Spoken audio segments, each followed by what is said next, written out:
Friends గోవు బుజ్జి తోడ ఇక్కడ ఉన్నాయి. So cute. Hi.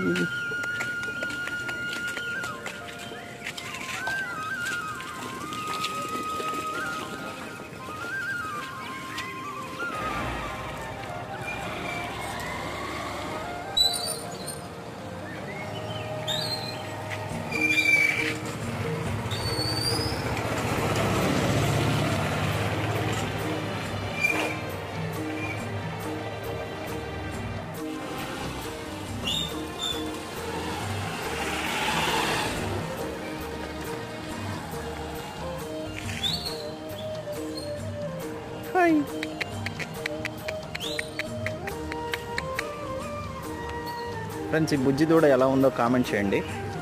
For more videos like subscribe. Thank you all. గోవులు అంటే ఇష్టపడేవారు కూడా మన ఛానల్ని సబ్స్క్రైబ్ చేయండి.